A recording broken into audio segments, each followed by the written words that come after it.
نن چې په معاشره کې ښځو سره ریپ کیږي.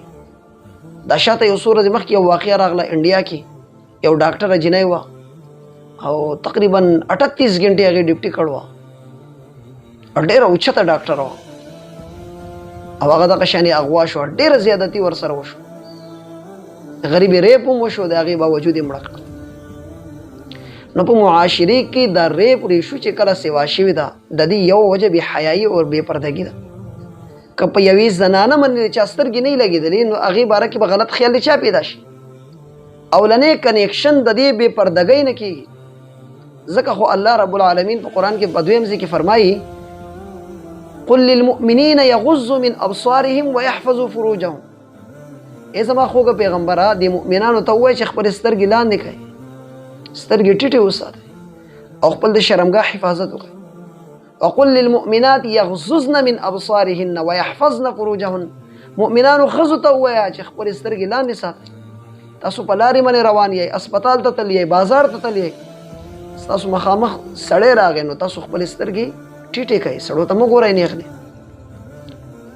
یو ځوان رور روان دی، مخې نه یو مسلمانه خور را روانه ده چې په دې خورې سترګې ولګېدې، په دې مسلمانې زنانه سترګې ولګېدې، نو د اسلام او د ایمان تقاضا دا ده چې دې ته ونه ګوري.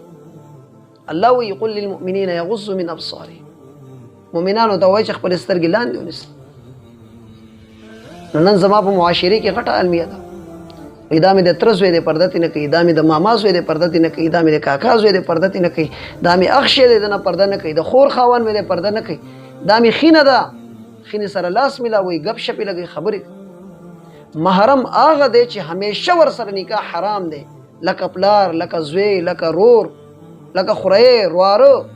داسې کسانو نه صرف د لاسونو د مخ او د خپو پرده نشته، نور ښځې دپاره د هر چا نه پرده ده، غیر محرمه نه خو د هر څه پرده ده، د اواز هم پرده ده، د ویښتو هم پرده ده، د نوکونو هم پرده ده، د ټول جسم پرده ده.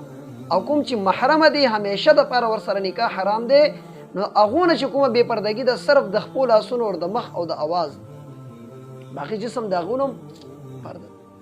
واحد یو خاوند دی چې د ښځې خاوند په منځ کې څه قسمه بیا پرده نشته.